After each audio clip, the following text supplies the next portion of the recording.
Welcome, Lady Human Shields, to Geek Salad's Retro Movie Reviews. Oh, I'm sorry. Did you expect me to talk? No, Mr. DeSisto, I expect you to die. And to be fair, that human shield was actually a man dressed as a woman, so. I seem to remember a woman taking a knife in the back in Thunderball, the beginning of Thunderball. I thought that was a woman. Man dressed as a woman. There was a man dressed as a woman, but we'll get into that. Yes, we will.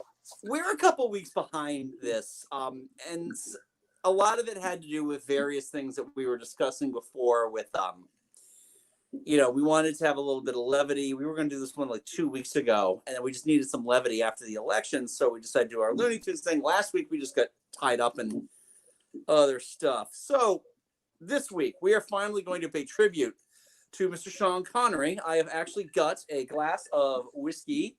I don't drink vodka, so I can't drink the vodka martini, shaken, not stirred. No, but you can go with a Scotch whiskey. I could go with Scotch whiskey. I right now I'm just drinking Canadian whiskey because it's in the house. Okay. But if I have to imagine that this is the kind that Bond would drink, mainly because it's the premium, but it's also cheap because Scots in him. So. But is it debonair and fit for a super spy? It's good enough for me. It's good enough for him. Fair enough. So we are going to be discussing the series of James Bond films that the late Sean Connery had featured in. He was the first cinematic Bond because on October 31st, there was no love for Barry Nelson that day. Mr. Jimmy Bond there. Bond, exactly. Let's see. So there's Jimmy Bond, there's David Niven, there's Woody Allen, Sean Connery. One of these things is not like the other. No, exactly. But the funny thing is that some film nerds gonna be like, "Yes, thank you." So we're discussing I'm hesitant to call him the greatest Bond, and the primary reason for that is I hold such a deep and abiding love for Daniel Craig's James Bond. And I don't know if it's more modern. They've kind of kept that like grounded Bourne Identity type of semi-realism James Bond that you didn't get in all the others. He's way better than Moore or Dalton or Brosnan. I'll tell you that. You know what? For me, Connery is my number one. Okay. Followed by Brosnan, and then Craig. Really? Brosnan, I think Brosnan did a fantastic job. I think he just, as he went along, he was saddled with more crap. But I think him as Bond, for me, Bond, the perfect Bond is equal parts super spy and debonair ladies man. Debonair lazy man. Ladies man. I know. Yeah. So for me, Sean Connery is perfectly right there. Pierce Brosnan was almost there. I think he was a little bit more ladies man than a super spy. And Daniel Craig is way more super spy, not quite as much debonair ladies man. Out of everybody, I would have to say that if anybody was going to have a license to kill, it's Daniel Craig. Well, yeah, okay. Blue eyes. We're not here to talk about Daniel Craig because he's still very much alive, and eventually, No Time to Die will come out. Jesus, this was going to be my birthday movie 2 years running, wasn't it? Yeah, pretty much. I think so. So we're going to start with Dr. No, and I say that we just go until Diamonds Are Forever, only because technically speaking, You Only Live Twice is not an official. Not only is it not an official James Bond movie, it's Thunderball. Not You Only Live Twice. Never Say Never Again. I'm sorry. Yes, you're right. Never Say Never Again. You Only Live Twice was Roger Moore.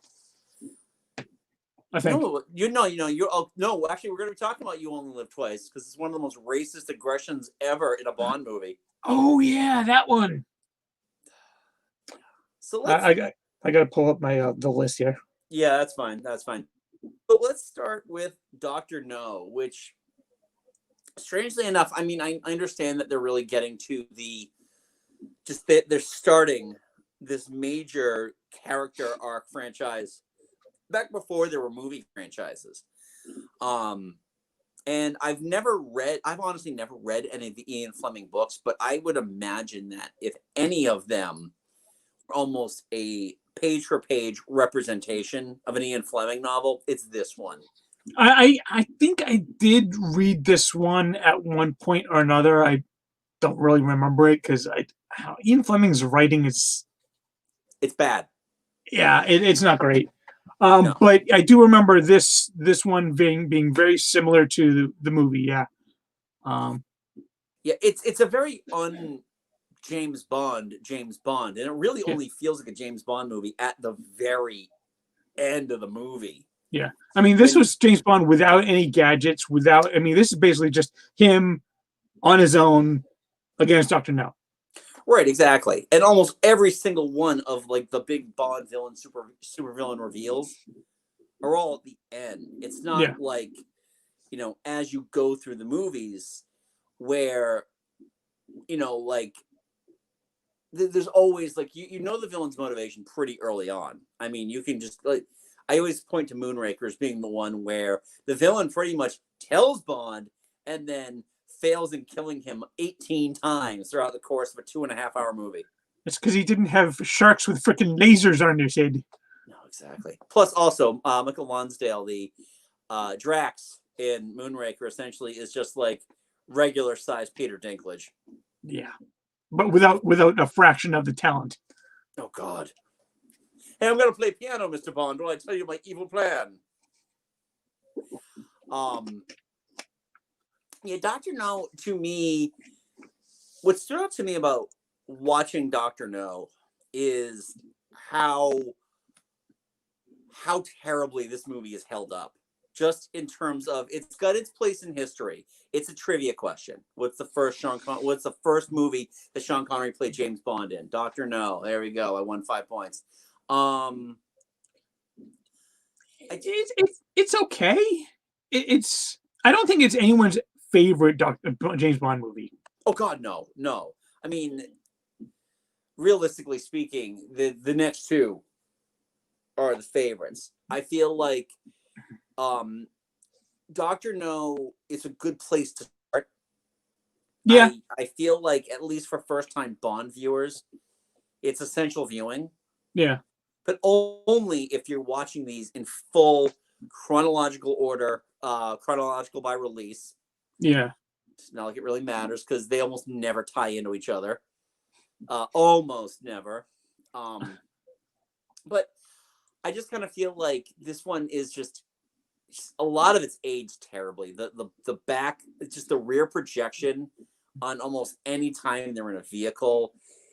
The ADR in this movie, the dubbing, is just, it's atrocious. Yeah, it is. And it's I mean, the most memorable thing about this movie is Ursula Andress in the white bikini, which is a nice. Well, yeah, it is. She is a very, very fine looking woman. She is. She is 60s gorgeous. So yeah. I always find it amazing that Sean Connery got this role when really he'd only been an actor for maybe 6 to 8 years at this point. Yeah. And apparently the role that got him noticed by Cubby Broccoli, sorry. Not Chubby. That's what his enemies called him behind his back. Yeah. The role that got him this was Darby O'Gill and the Little People. Yeah, which is because they heard his singing voice, like, well, that guy's actually got a lot of talent to him. Oh, that's amazing. I wonder how he is with Garrett, holding back a Garrett around his neck. Speaking of which, Leprechauns doing this a lot. Darby O'Gill, Little People, love that movie. Very underrated. You know what? It's been forever since I've seen it, and I have no excuse because plus maybe this St. Patrick's Day, because God knows. Vaccine won't be out by then. Probably not. Yeah, I mean, there's not a whole lot to say about this one. There are, it's like I said, it is required viewing if you've never seen a James Bond movie before. If you want to get in the weeds, if you want to watch all of them, then this is where you have to start. Yeah. However, the next movie is absolute required viewing. It's one of my personal favorites. Second only to the next movie we're going to talk about. So if you know your Bond, you already know what I'm going to talk about. But From Russia with Love is good. You know what? This one I hadn't seen. Like I'd seen a lot of Bond movies, but this is just one that kind of like fell in my blind spot until maybe 5 or 6 years ago. Yeah. The first time I ever saw this movie was when you loaned/gave me your DVD box sets. Still right there. Yeah. But you gave me the DVDs after you replaced them. When we did our James Bond retrospective, like, God, 8 years ago now. Yeah. It was when Skyfall came out. So it's been a while. But yeah, I was really, I'm sure I'd seen it before at some point, but I really, really enjoyed it. I think Robert Shaw is a phenomenal villain. Because you know what, Bond. I didn't even realize for step. Yeah, I didn't even realize that was Robert Shaw until I saw the credits. Because he looks so. I mean, the only other movie I'd really seen him in was Jaws, and I saw him in The Sting. That's right. He was in The Sting. I haven't seen The Sting in forever. I should go back and watch that one. He was also in The Deep, which is awful, and is, I think, the movie that's credited for killing him. Oh. Okay. Yeah. I think that's another Peter Benchley novel, isn't it? Mm-hmm. Hey, what are we going to do? Capitalize on Jaws? Yep. This movie, it's very, just the fight in that sleeper car in the train is just, it shouldn't work. Mm-hmm. And by 1960s standards, it absolutely shouldn't work. Yeah. It sounds silly. Oh, these two guys, they fight in like a 5x5 sleeper car on a moving train. But, again, you've got iconic scenes. You've got the Alice Kreb with the with the shoe knives. She honestly, she scared me a lot more than Robert Shaw did. Well, Robert Shaw is just like the guy that you wouldn't see him coming if you didn't have a chance to be scared of him because you're already dead. Right. Yeah. Alice Kreb with her, her like, oh, it's a little lady, and then you're dead. Yeah, exactly. Hey, is that a knife coming out of your shoe? Oh, God, my insides. Wasn't she also in Operation 0007? The MST3K movie. I got to go back and rewatch that. Really, the only thing about that movie I remember was every time they were doing something not Bondish, Crow would just go, ba-da, ba-da. Ba-da. Russia was Love.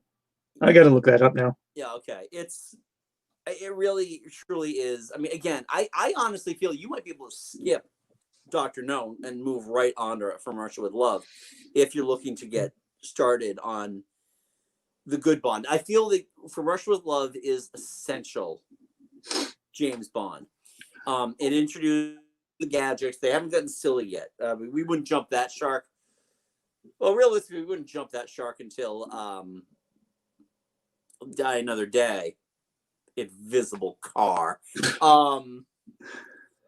But it introduces everything that we know and love about James Bond. I mean, technically speaking, they do link this one to Dr. No. Yeah. Because it's in this one that you learn that Dr. No was Inspector, and basically Spectre is now looking for revenge on Bond. Okay, it's fair. I'll take that. This is one I don't watch nearly as much as other ones. I feel feel the reason for that is just because it is a little drier than some of Yeah. like the quote unquote more fun Bonds. But as a movie, Yeah. this is essential. This is absolutely essential viewing. And this one's also very important because it introduces Desmond Llewellyn as Q. That's right. Well, again, you get the gadgets in this one. So yes, you need Bond. What does this do? That's my lunch, 007. I love Q. I'm sure I've mentioned the podcast that I used to listen to. They haven't put out anything in a while for obvious reasons. James Bonding. Yes, you have mentioned podcast. That one. And have you listened to them? I think I started listening to an episode before. They would actually look for the most British person in every Bond movie. So if you look on the map here and here, okay, I think this guy wins. They are fantastic. I should, you know what? That's the kind of thing I should just go back and re-listen to. I really love those, especially when they had their girlfriends on the show, girlfriends/wives on the show, talking about Casino Royale, and one of them misunderstood that when Bond is asked how did he die, and he goes, "Not well." One of their girlfriends thought he said in a well. How did he die? In a well. Anyway, I just pushed him in. Actually part of Casino Royale. Just pushed him in. Let's move on now to what I feel, and I think your opinion may differ on this one, but I feel like the crown jewel in the Connery Bond is Goldfinger. I've got a soft spot for the next movie we cover. Okay. Fair but enough. I do love Goldfinger. For me, the thing that drags it down the most is the theme song. Right. Oh, that's right. It was a theme song you're not a huge fan of. Yeah, I mean, everyone adores this theme song. I'm like, listen to it. Seriously, just listen to it, and you will realize it is a stupid theme song. It is, but here's the thing. Go back, listen to, you just go find, like, the songs of James Bond. This is the first time that, like, a Bond movie had that prototypical Bond theme song. Say what you will about the actual song itself. I love Shirley Bassey's voice. Oh, no, I love her voice. Her voice has got balls. I mean, I love her voice. Good, but I just wish he had other things to sing than he likes gold. We get it. You don't have to repeat it 19 times. Gold. Only gold. He loves gold. I love her voice. I just wish she had better things to sing. I gotcha. Which is funny too, because she does another one at the end of all of this. Yeah. True. So I feel like this movie is, when you think of a James Bond movie, this is the one you think of. Yeah. Especially a Connery Bond movie. I say Goldfinger. What's the first thing that pops in your head? Him on the table. Yes, exactly. Same here. You expect me to talk? No, Mr. Bond, I expect you to die. Well, it's also probably the most parodied scene. Yeah. The thing in The Simpsons, you expect me to talk? No, I expect you to die and be a cheap funeral. Now die. Hey, stop it. You're supposed to be dying. This was also the movie that introduced us to the Bond car. Yes. The Aston Martin. The flipping license plates, all the gadgets, the ejection. The Aston Martin DB3. It is a gorgeous car too. Do you remember when they brought that back for Skyfall? Oh yeah. And like we were all just like, as soon as that garage opened, like, there's continuity in these movies after all. Don't count Quantum of Solace. There is so much. Is it a good movie? But is it a fun movie? Yeah. And I mean, yeah, you could say that that Robert Shaw was the first kind of henchman. But Odd Job is the henchman. Yeah. When you think of henchman, you think of Odd Job, and then you think of Jaws. It's got like one speciality, and it's stupid. It's lethal, but it's stupid. They actually think about tested that. It was funny too because I was talking to my coworker. they tested that hat thing on MythBusters, and they couldn't get it to work. Of course not. Yeah. Of course not. Actually, and it's a scene I always point out to people when I watch Goldfinger with them. There's a scene when they introduce Oddjob, and he takes the hat and he throws it, and he cuts the statue's head off, and the statue's head falls, hits its arm, and the arm just kind of does like this. Real statue. It's fake. Real statue. I tell you, it's real. It's real. It tells you. But yeah, when you think of the Bond henchman, that's who you think of. You think of Oddjob. Yeah. I mean, again, you go back to like high-end Bond parodies like Austin Powers. You know, I don't remember the name of the character, but either the shoe and the cracking in the neck and all that. Oh, you hit me with your shoe. Who throws a shoe? Honestly, you fight like a woman. The villain. I mean, come on, the villain is so cartoonish. Yeah. I mean, he's just this fat, rich German dude, terrible at golf, and loves only gold. But you know what? He had a clever plan. Oh, he absolutely did. Run up the beauty is it wasn't about world domination. It was just about he just makes his gold the only gold. Yeah. And that would run up the gold prices. And it would crash the economy and all that. But hey, and then you can buy and sell your ass. It also introduces you to the first of the double entendre named Bond girls. Pushing along. And still, for me, still my favorite. You can't top that one. Come on. No, you can't. You can't top that one. I feel that Pushy is great too because she's not. Let's be honest. When you look at that walking evolution of Bond girls, she's definitely kind of on the more upright stage. Yeah. She actually could hold her own in a fight. Exactly. Eva Green's character from Casino Royale. Yeah. And then at the very bottom, like still walking on her knuckles, is Brett Eklund's character from The Man with the Golden Gun. The only thing I liked about her was she had a goofy name. What was her name again? It's like, oh dang, I got to look this up. Hold on. Oh, okay.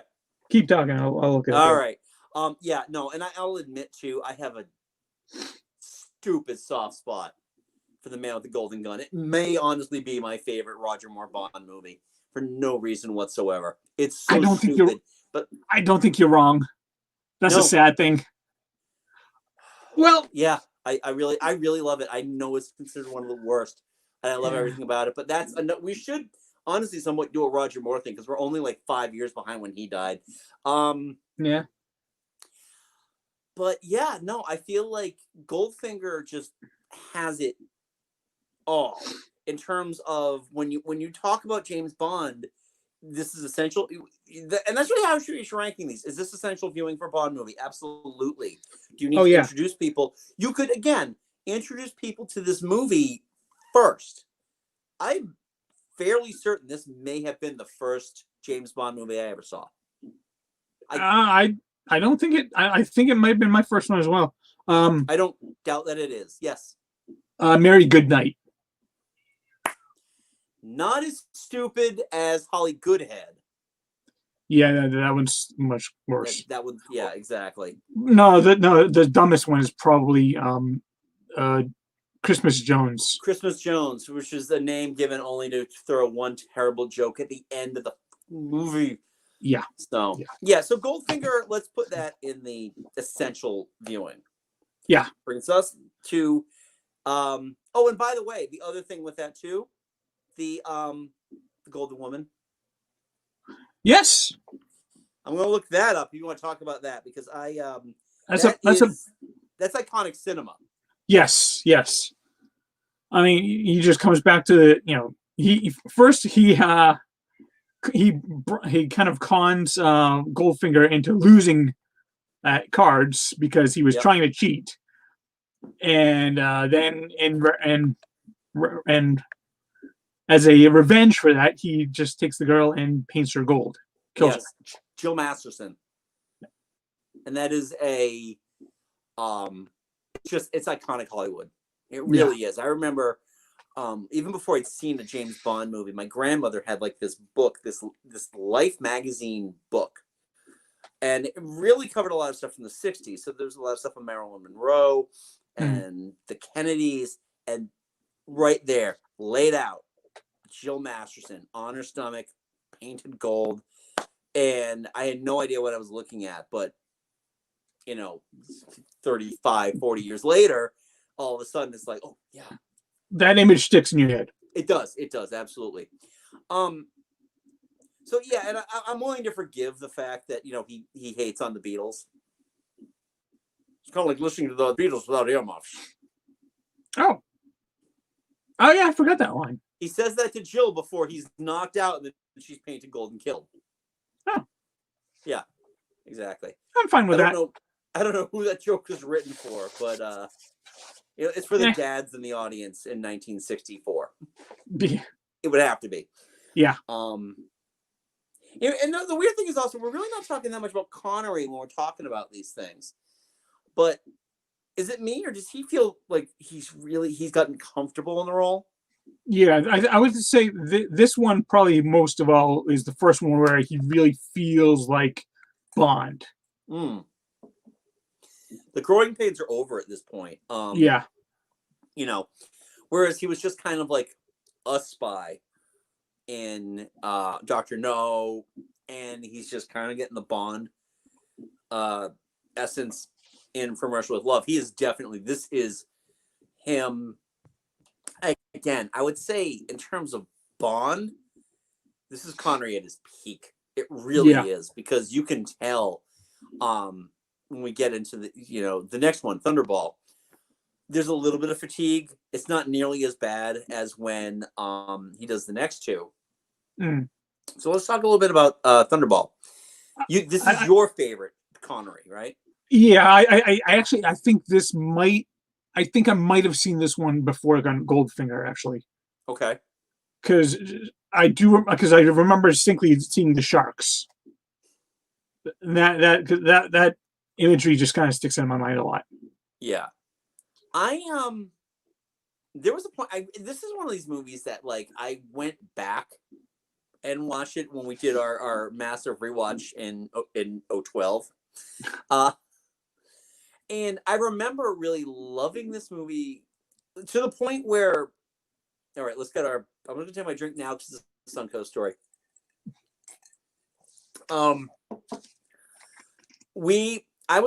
My first year at Suncoast, right around Christmas time, they re-released and remastered all of the Bond movies on VHS.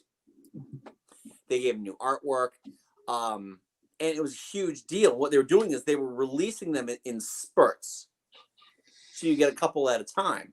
And so when that happened, I used my Suncoast employee discount, and I picked up Goldfinger, and I picked up Thunderball. And I watched Thunderball, and I really kind of enjoyed it. And then, 20 years pass, and then I watched it again, and I'm like, there's something like, you can tell he's getting a little, he's kind of like gotten over the joke. And there's a lot about the movie where they took the worst elements of the filmmaking process with this, like the sped up boat towards the end is Dr. No. Yeah, that part always stands out to me. I do agree. And there's a lot of times when, all the guys are underwater fighting, and it's just it's a lot of dudes not making any noise other than going.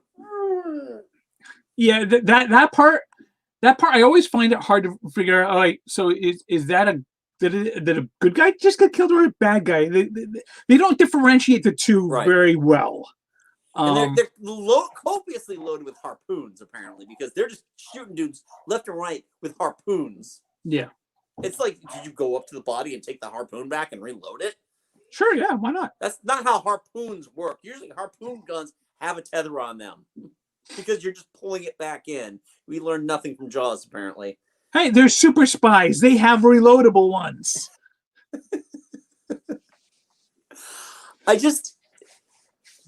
The things that I like about this movie is I'm just trying to remember. Is this the one where this isn't the one with the tuxedo, right? And the wetsuit that had the seagull on it, or was that Goldfinger?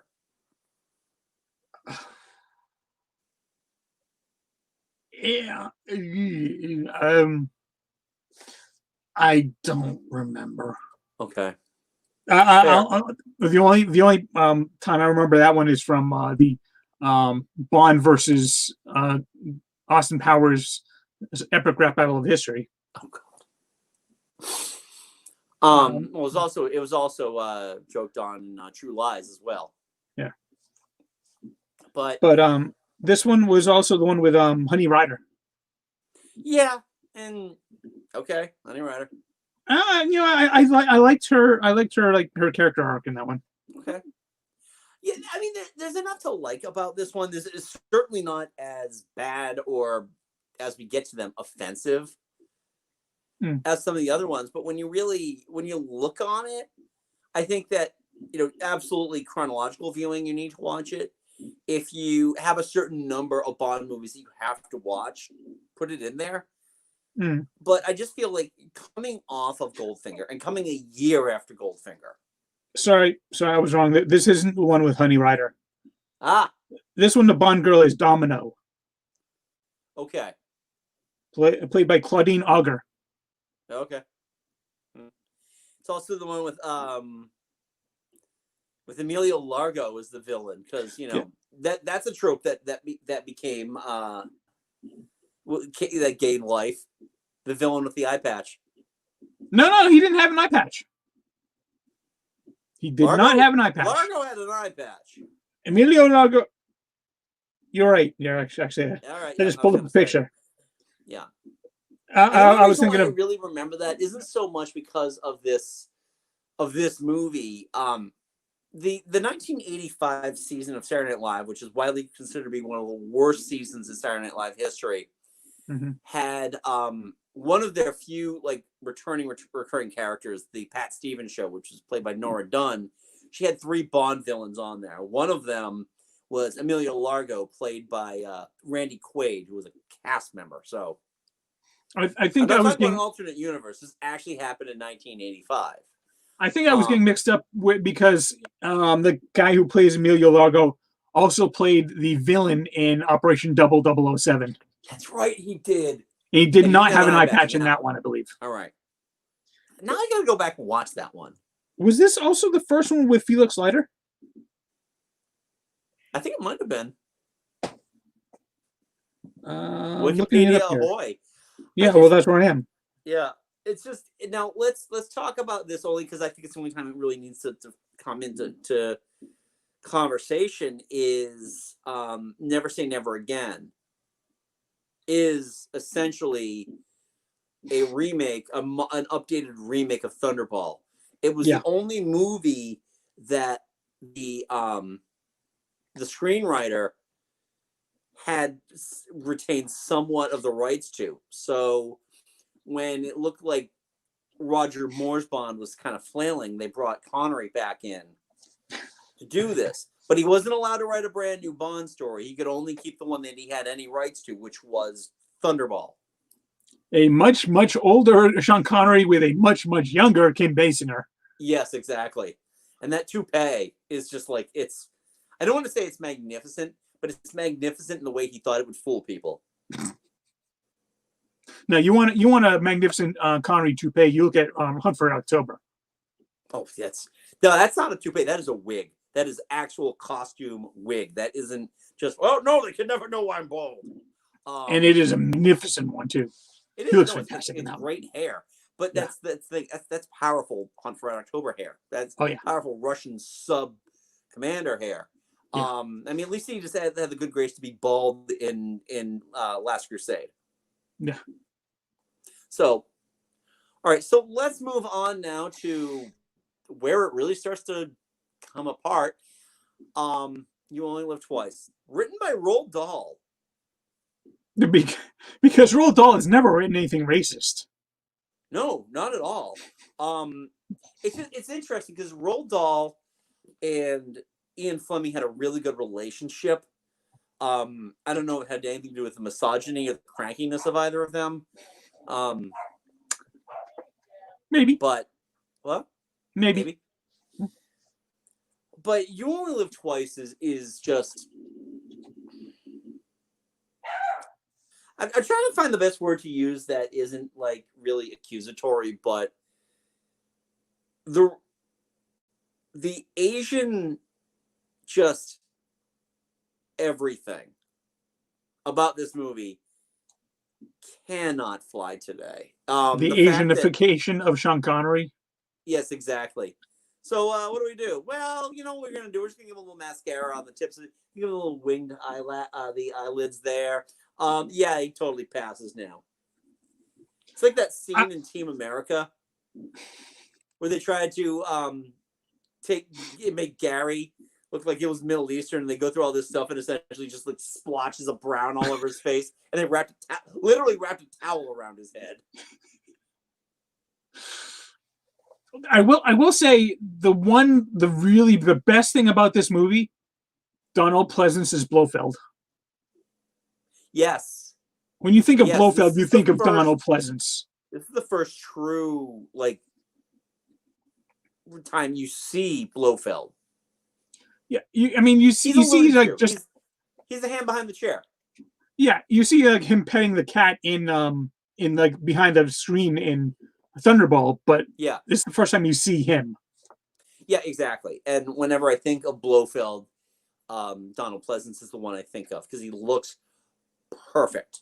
Not Telly Savalas? Or the one we'll get to in the next movie. Oh my God. Yeah. But let's talk about this movie if we can, because there isn't a whole lot to talk about when it comes to You Only Live Twice. It's not required Bond viewing. It's there. Yeah. Bond has to fake his death so he can find Blofeld, and so he gets dressed up as an Asian person.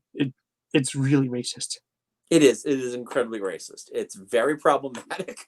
Again, I think it's you gotta watch it if you're gonna dig your heels and watch all of them. Yeah. There truly are worse Bond movies out there. Oh yes. As long as you can view this as an artifact from like the 60s/70s, right? And try and get past all the racist overtones. Yeah, there is a fun movie here, I think. Honestly, it's one of those things that you can enjoy this movie if you expect that your jaw is going to drop in just this utter, I can't believe they could get away with that in this, I'm going to assume, hit movie. I'm assuming this movie did well. I don't know of a Bond movie that really did poorly. Well, not for a while. In this era, at least. Yeah. It is what it is. I mean, Roald Dahl fans, sure, enjoy it. I don't know what else to tell you. It made money. Oh, it did? Budget of $9.5 million, box office of $111.6 million. Jesus. That made a lot of money. Yeah. Which is interesting then, because at this point, Connery decided to leave the series. Yep. And, they replaced him with George Lazenby, who, I'm in the minority. I quite honestly didn't think he was that bad. Yeah, I disagree with you in this one. Yeah, I know. When they start off the movie with they didn't do this to the other guy, wink, wink. Wink, wink, yeah. Well, it just goes to prove my theory that there are multiple Bonds, and the name James Bond is just a code name. I thought they kind of confirmed that in Casino Royale.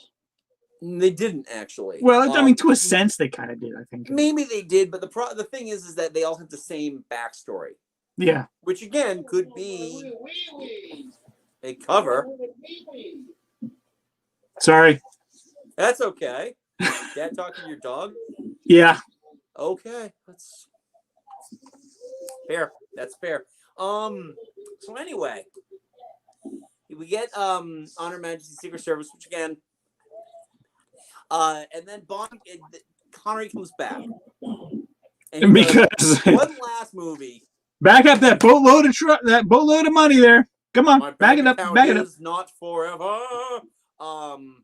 Diamonds are forever. That's what they used to pay him. Oh my God, this is the one that he decided to go out on until 1983 when he did Never Say Never Again. Yeah. I mean, all right. So first of all, let's talk about Shirley Bassey because she came back forever. I like this one a little bit more than Goldfinger. Okay. Again, I love Shirley Bassey's voice. I just wish they gave her better stuff to sing. Yeah, that's true. I mean, again, I don't feel like the Bond themes really. I mean, this is so. I'm trying to remember. So after Goldfinger was Tom Jones. Yeah, Thunderball. And he strikes, cha cha cha, like thunderbolts. Was it Nancy Sinatra who did "You Only Live Twice"?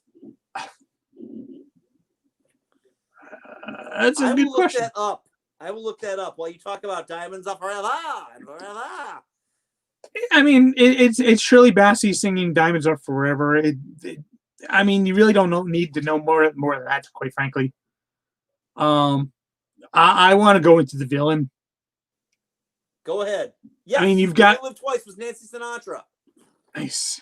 I mean, for me, you had 3 movies in a row where the villain was Blofeld. Yeah. First, you had 3 separate actors. Donald Pleasance, which was the pinnacle. When you think of Blofeld, you think of Donald Pleasance. Yeah. And they gave it to Telly Savalas, which, I mean, you could have picked worse, huh? Pre-Kojak. Yeah, I mean, they could have picked worse, but they could have picked better. And they went to Diamonds Forever where they picked worse.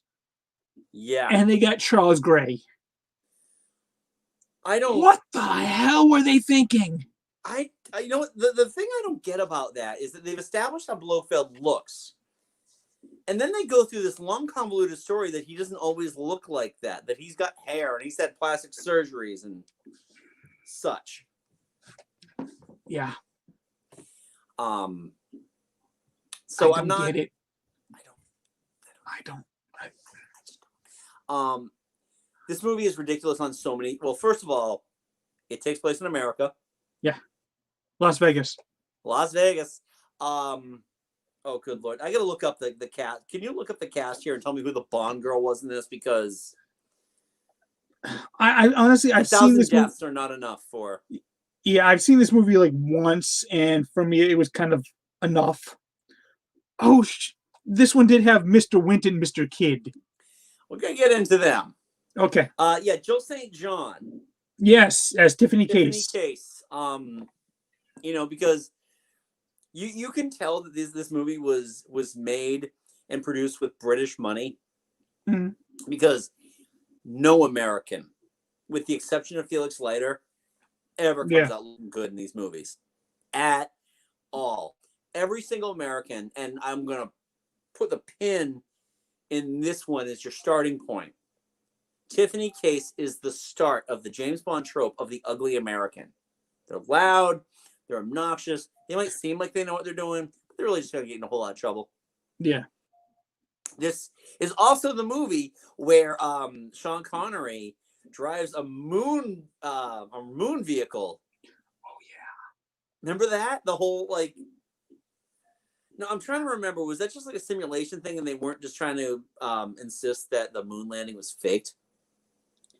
I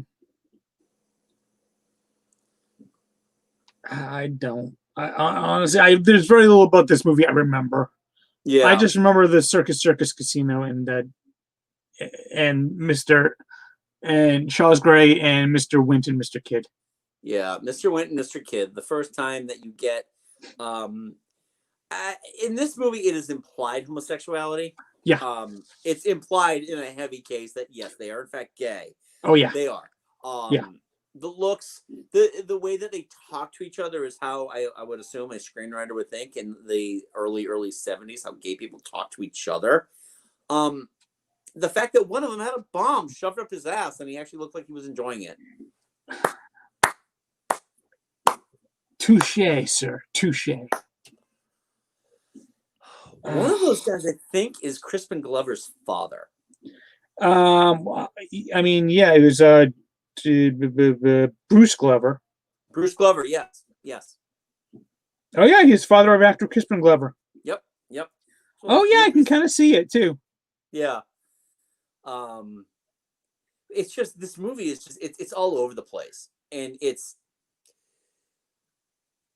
the funny thing is, you go back and you think about the last two movies and how, we talked about Goldfinger, we talked about From Russia with Love, we talked about Thunderball, and those are really the prototypical Bond movies. Yeah.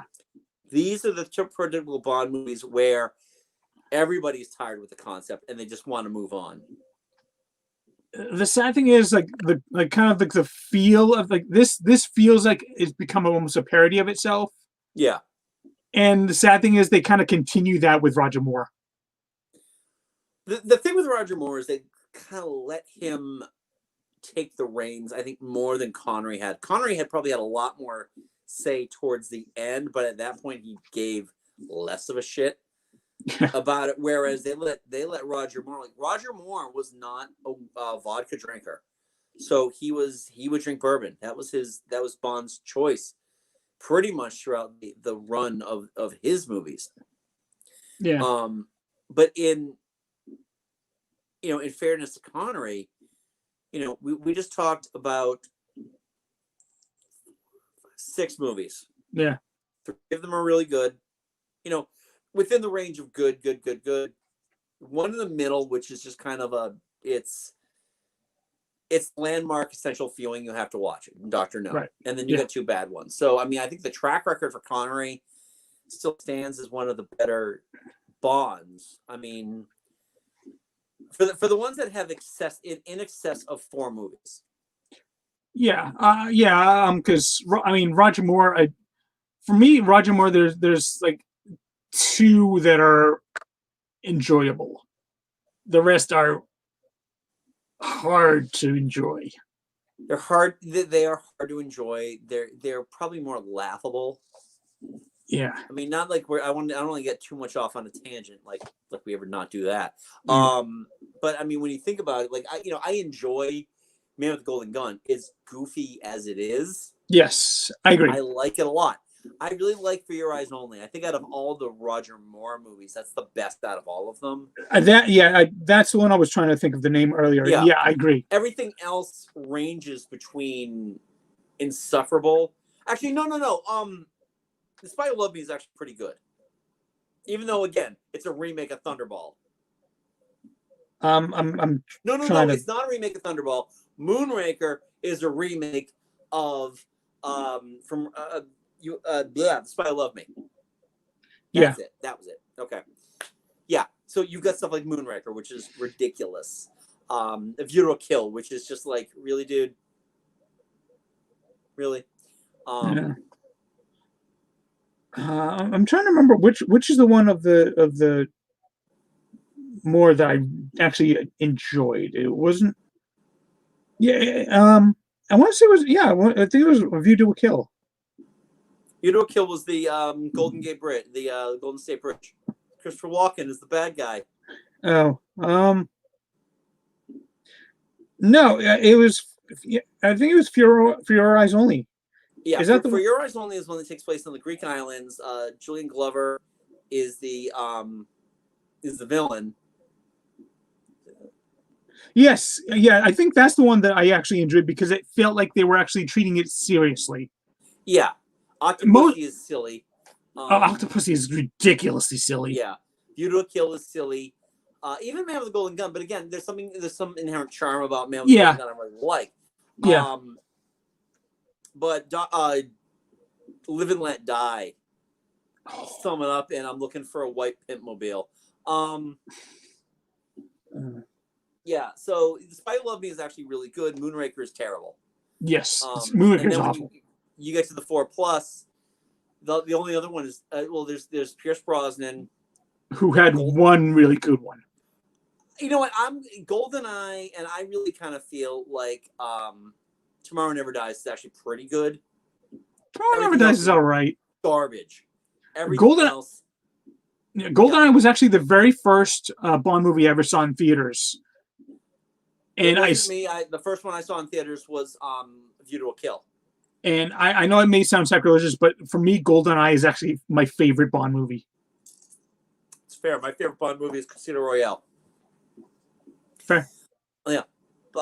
Yeah, we're non-traditionalists in that case.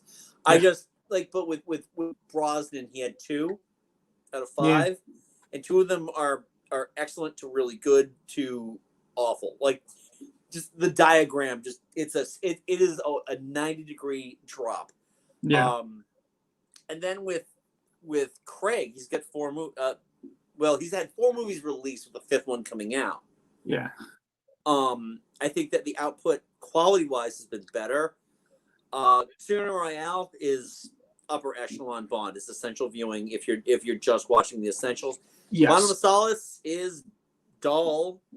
Nothing offensive about it, but it's dull. It happens. Skyfall is amazing. Might be my number 2, if not my number 3, if I have to throw a Connery in between them. Yeah. So, Sean, this is how much we love you.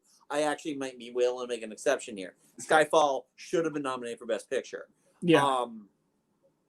And Judi Dench honestly should have been nominated for Best Supporting Actress that year. Oh, yeah. And I thought Spectre was pretty good. I'm ashamed to say I still haven't watched it. Really? I've got it like right back there, but I do too. It's just I've heard so many mixed things about it. It just kind of took all my enthusiasm away from watching it. There's a lot of twists and turns in it. I feel like I wouldn't say it's like essential required. I'm only watching the Essentials Bond, but it's pretty good. Mm. And it opens up the story that we're now waiting an extra year for. Yeah. Hey, maybe it'll be your next birthday. Exactly. Oh, Jesus Christ! If it ends up, because I got one more birthday in my 40s, which is next year. So it better not be my 50th birthday. Oh God! No, we'll get you a good one for 50. Don't worry. Awesome. See that? Just a little.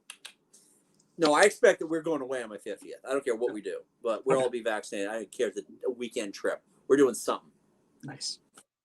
But anyway, yeah. So those are the Sean Connery Bond movies that we went into the better detail on. So we want to know. Leave in the comments what Bond movies, what's the Sean Connery Bond movies are your favorite? Which one out of the I don't lose count on this all 6. the time. Out of these 6 movies is your favorite movie? Is it Goldfinger? Is it From Russia with Love? Are you gonna just say, hey, I really like those later Sean Connery movies where they backed a truckload of money up his front door and just said, okay, Sean, start swimming it, you human-looking Scrooge McDuck. You know what? I loved you. Never say never again. Yeah. Also, don't forget to give this video a big thumbs up. We do love that. Please subscribe to us as well because that does help us out. Share this video too if you've got friends that are big Bond fans. Let them know. We talked about James Bond on this one. We talked about a whole bunch of stuff. And Mike and I host a little podcast called Geek Salad. You can check us out wherever you get your podcasts. We just released, as of tonight, today's Wednesday, the 18th. Yes. We released part 1 of our talk on the Looney Tunes and Warner Brothers cartoons, with part 2 coming out hopefully next week. It should be. Awesome. So we've got so much great stuff coming up. We got an extra Christmas episode coming up this year too. Yes. So we should be having a lot of fun with that. So if you want to follow us wherever you get your podcast. Subscribe to us here. Check us out on the socials. We are most active on Twitter at Geek Salad Radio, but we're also on Facebook at Geek Salad Podcast. And also, as you can tell by Mike over here, is wearing some of our merch. Christmas is coming up, and give your loved ones a gift of Geek Salad. You can get that right at TeePublic using the keyword Geek Salad Podcast. And we've got mugs, we got T-shirts, we got PPE. I would love to see if we have a Christmas ornament because I'd fucking buy it at this point. That'd be pretty cool. That would be cool. I'm gonna go on and look afterwards. Yeah. So until next time, I'm Andy. I'm like. Go forth and be nerdful. We'll talk to you later.